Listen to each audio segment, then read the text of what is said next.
Romney is on board.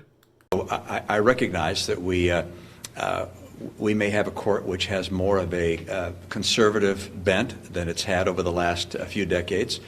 But my liberal friends have, over many decades, gotten very used to the idea of having a liberal court. And that's not written in the stars. And I know that a lot of people are saying, gosh, we don't want that change. I understand the energy associated with that perspective.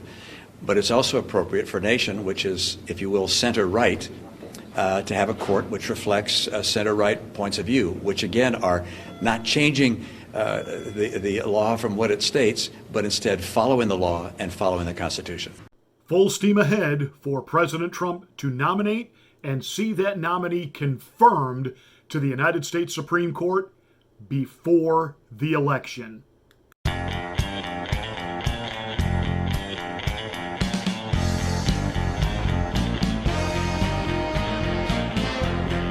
Now, we really didn't need Romney's support. We could have done this without him.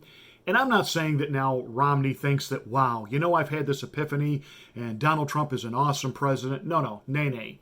There's a couple of political realities spinning here. Number one, his vote wasn't needed. It just wasn't. And one thing about Romney, he's got that Ken doll plastic hair, that plastic smile. He loves the camera. He loves the spotlight. He loves the attention. And to basically be relegated to the sidelines as completely non-essential and irrelevant, his ego just absolutely could not handle that. So that's number one. Number two, I think his own local constituency made it abundantly clear to him. You do understand that we voted for you to go to Washington, D.C. to support the president. We didn't send you there for you to have your own agenda and constantly figure out ways to make news headlines by being at odds with the president. You did ask for his help.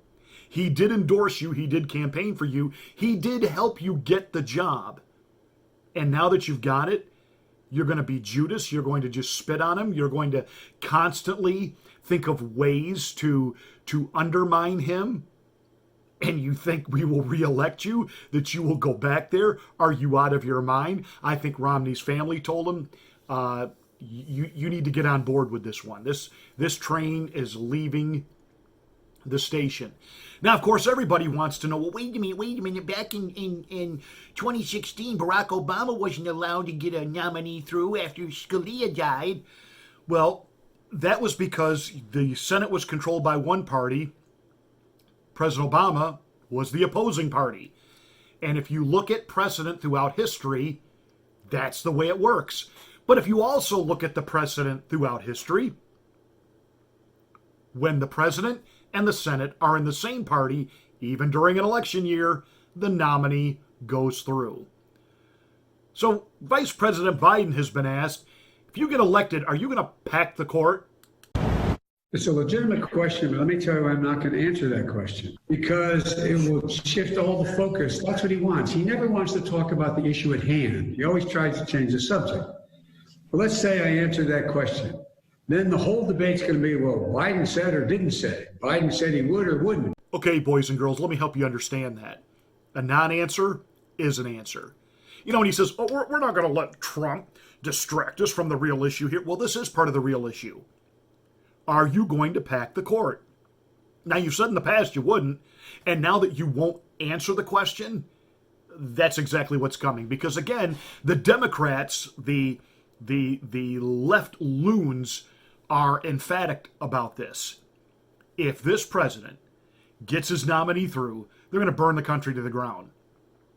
They want to then take the White House, and they want to seize control in such a way that conservative viewpoints, traditional values, that's never going to be heard from or represented again.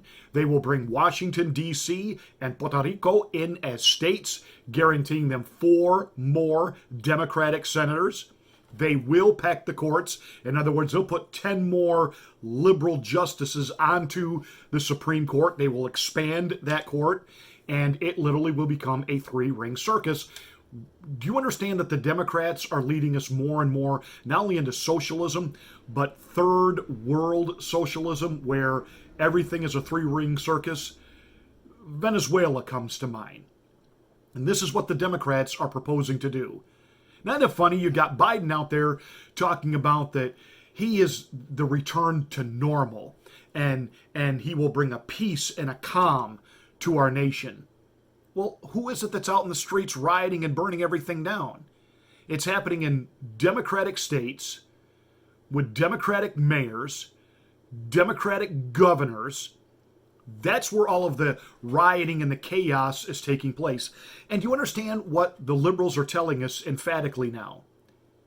This is no longer about racial justice. This is about whatever wingnut idea pops into their head, that if they don't get their way, they're going to burn the effing thing down. We're not dealing with mentally stable individuals. I showed you proof of that in a previous monologue. I'm driving your car, but I just got a notification that Ruth Bader Ginsburg died! Fuck! Could this year get any fucking worse? Ruth, you just had to make it to 2021!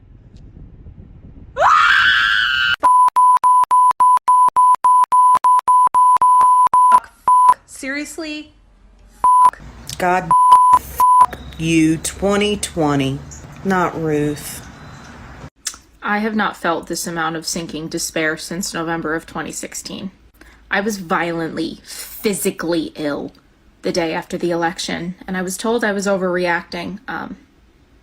Clearly I wasn't. I'm honestly shaken to the core with fear for my rights and the rights of my fellow queer individuals. Trump can appoint whoever he wants. If he's in the mood for 30 more years of oppression for women and queer people, like that's what we're gonna get. I'm not gonna lie, I'm a little scared. I feel like she was one of the only things standing between us and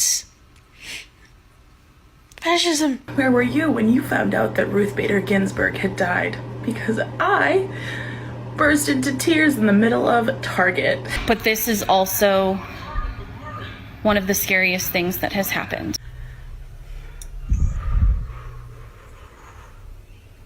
We're K5678, rest in peace to America. Rest in peace to our rights. Rest in peace to all who are not straight to male and white. Mad Maxine Waters, senator from California, wanting people to absolutely get into the faces of individuals from the Trump administration and to create havoc, to create this riotous, contentious type of atmosphere. If you see anybody from that cabinet in a restaurant, in a department store, at a gasoline station, you get out and you create a crowd. And you push back on them.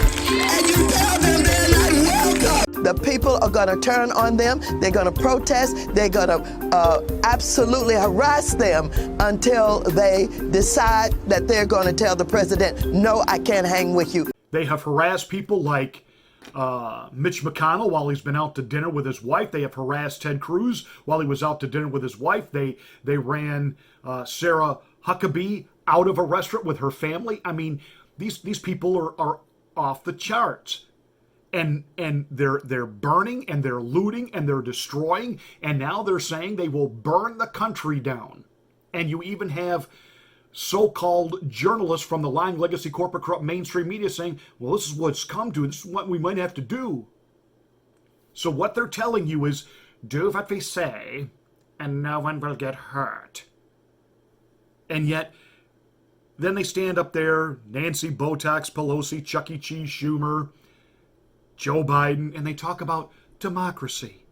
We must protect democracy. Listen to some of these libloons talk about the death of Ruth Bader Ginsburg. She was the only one standing in the way of tyranny. What did she actually do? Partial birth abortion. She believed that the age of consent for engaging in sexual activity should be lowered to the age of 14. But not only was she so far left on so many social issues, she actually believed that the Supreme Court, in considering cases, needed to also consider international law, the constitutions of other countries, how other countries would perceive what we were doing here. In other words, she was not a strict jurist to the Constitution of the United States. That's a problem on the United States Supreme Court. So anybody that Trump picks is going to be eminently more qualified than anybody that's going to come from the left. I think that we can all agree on, and I think that is a reality gut check for even the never Trumpers. But also, this idea though that if they do not get their way, it will be nothing but absolute anarchy. We just can't have this. You understand that what they want us to do is give in to terrorist threats, because that's what they're acting like now. They're terrorists. And yet they say it's Trump who's out of control. They say it's Trump who acts like a dictator and an emperor. Where are the dictators? Well, they're Governor Newsom in California. He just hands out mandates. There's no legislative process. Nobody gets a vote in whether or not they stay in eternal lockdown and have to have, masks welded to their face. Churches aren't allowed to meet. And if they do meet, they have to sign in, and you can't say. I mean, it's just a bunch of hogwash. And that's happening in Democratic states across the country. Well, where's the so-called democracy in action there? The president has the Constitution on his side. And as I've said before, like it or not, he will hold that office till at least January of 2021. This is within his purview. This is within his job description. She passed on his watch. He gets to replace her. I know we have the granddaughter saying, it was her dying wish that Trump not be, that she not be replaced until a new president is installed. Now think about that for a moment. If she even said that comment, which I highly doubt, nothing like an afternoon cup of coffee. If she even said that comment, which I really doubt, she didn't say, hold off on installing a new justice till the election is over. No, nay. She said till a new president is installed. Oh. So when Trump wins by a landslide, we have to wait 4 more years to replace Ginsburg? See what I'm saying? That is a request she had no right to make, because there's a request that the Constitution will not allow accommodation for. Too bad, so sad. Nice try. You already have people on the left, the unhinged loons out there. Why didn't you die before Trump took office? Why didn't you resign under Obama so we'd have to deal with this now? And the left will really begin to explode when they realize that there's a few other justices on there that, Trump wins re-election, they're liable to go in the next 4 years. We have an opportunity right now to really solidify the fixing of our government, the ultimate draining of the swamp, and the righting of the ship. And do you think for a moment, if the roles were reversed, if this was a Republican or a Democrat president and a Democrat Senate, they would wait or hesitate at all? Are you kidding? The new nominee would already be installed before Ginsburg was even placed in the ground.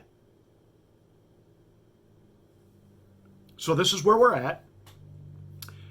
Forging ahead. The president has the votes. The Democrats know it. They're becoming more and more unhinged. And you need to understand clearly that if they ever gain power again, this is how they're going to rule. They are going to steamroll and do what they want to do, and if you push back, you will be kicked off of social media platforms, you will be silenced, you will be crushed. Because they'll just, quote, burn the effing thing down. That's where we're at. And that's exactly what Joe Biden is telling you a Joe Biden USA will look like. Hey, that's it for this rant. Thank you so much for watching. Make sure you give us a thumbs up and a like. Subscribe to the channel and smack the bell. Click the word all to get notification of my next rant.